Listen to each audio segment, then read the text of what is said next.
Hi everybody, Emily Shima here for Pink Fresh Studio, and today I'm so excited to share with you a layout I created with the Happy Heart collection.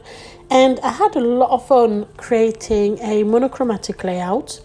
I used mostly the bluish greenish papers, and I backed it up and covered it with paired it, should I say, more with some ink as well that fit perfectly with the colours of the papers.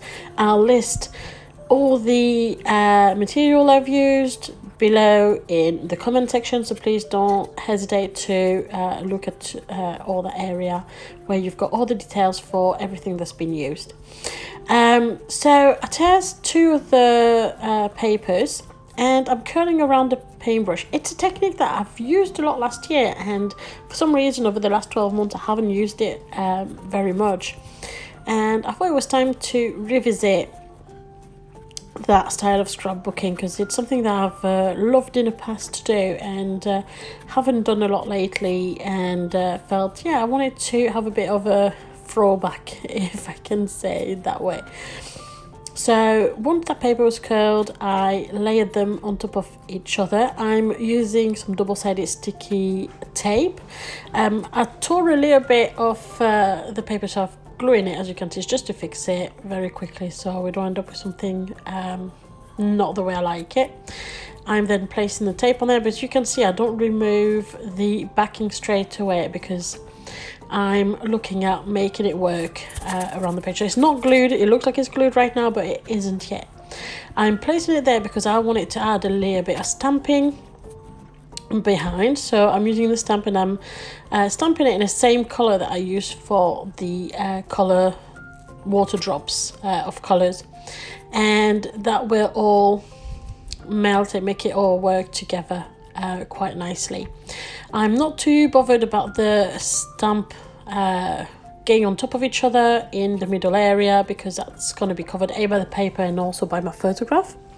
And then I'm clearing up my stamp very well, and I'm stamping just a very small layer section, just a particular flower. Clean the stamp around it, and I just want to stamp that little flower there. It's a great technique if you want to use just one layer part of your stamp. I then went on to watercolor all of my flowers. I don't know if it's something that you were aware of, but you can use your Pink Fresh Studio ink pad to watercolor any images. So it's quite a nice technique, and all you need to do is rub your ink pad onto a piece of plastic, or like here an acrylic block, and add some water to it, and you can just have a nice little watercolor effect onto any of your images. And then I just wanted to add a little bit of color and a little bit of detail to the flowers, give them a little bit more life, a little bit more volume, and help them pop out, and giving that impression that they pop out from the page up there, from the pattern paper, and that they are falling down my layout. So once that's done and I'm happy with all the placement, I'm sticking down my pattern paper because I'm just happy with how it looks, and this is the effect that I wanted to create on this layout. So once that's done, I decided to create a little bit of a textured background behind my photo, and I used that hexagon die, and same again, it will be listed in the description. And once that's got out, so what I'm doing is, if you see the first page of any of your collection pack, if you buy your collection pack and you don't buy the pattern paper individually, it has the first page which has the image of all the pattern paper you've got in your collection, and the back is perfect white, and I used those pages for the white side of the paper. That first page is exactly the same paper quality as any of your pattern paper, so it's a great tip if you don't have any white cardstock, or if the white cardstock you have isn't a perfect white, or whatever reason. It's a great technique to use, and a great way to use up that first sheet of your collection pack. So I've cut off the hexagon die, and then I'm cutting off the wording dies, and I'm cutting it onto the same white cardstock, and I'm using it as well onto some vellum to back it, because those dies have a backing that goes with it. And I love the effect of having the hard word backed onto some vellum. I think it gives it a little whimsical effect that I love.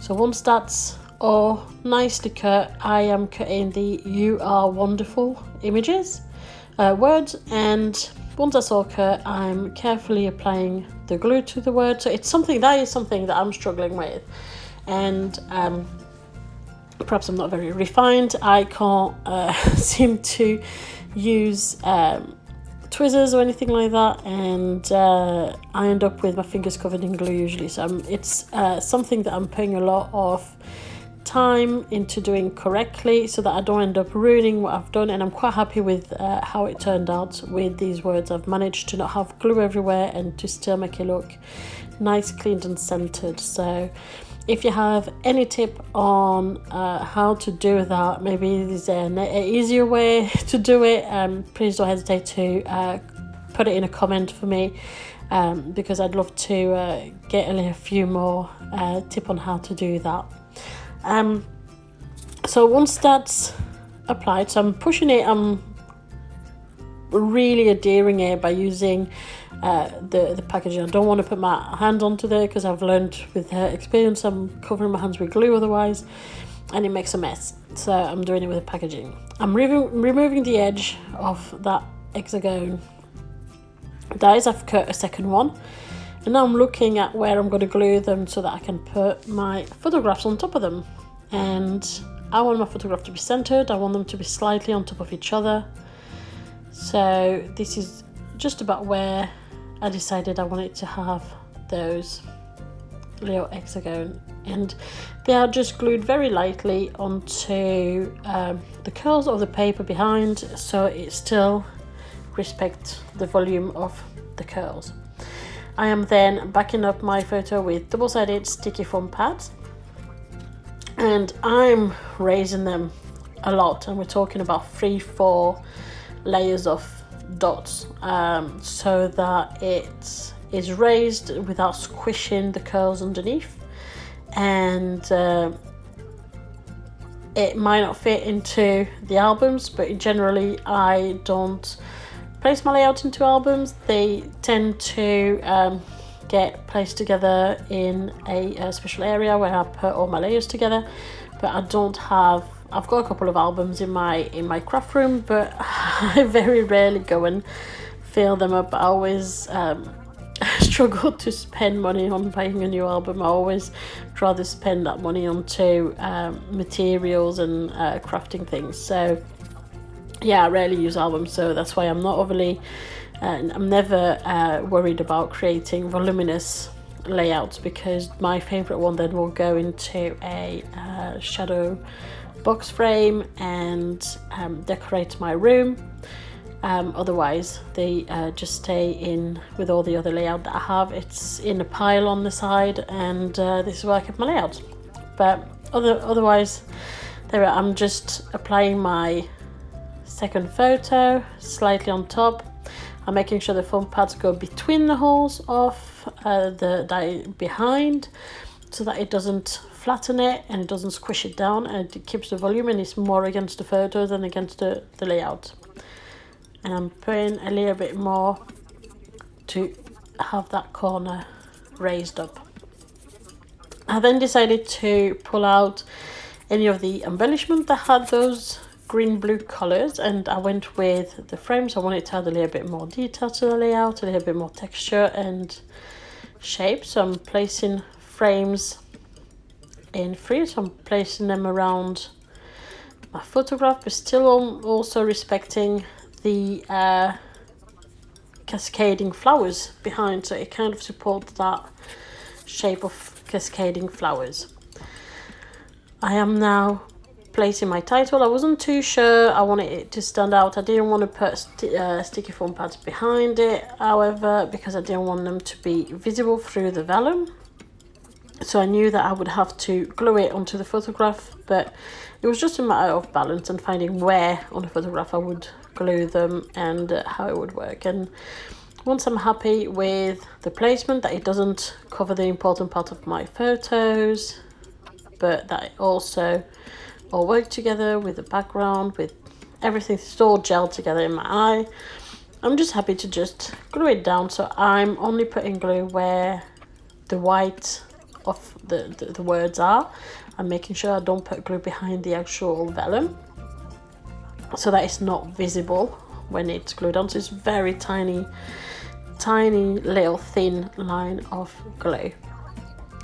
And then once that's placed, quite happy with that, I'm moving on to the next thing. I wanted to add a little word that would fit with the layout and with the title, and I am mounting it onto double-sided sticky foam pad to still bring that volume. I didn't want to put it just flat onto the layout, I want it just to have some volume, so I'm putting some double-sided sticky foam pads behind it so that it goes just over. I'm placing it carefully so it doesn't fall onto the circles and make it uneven, so I had to move it a little bit because I had misplaced it just a touch, and then just apply it behind, well, below my photograph.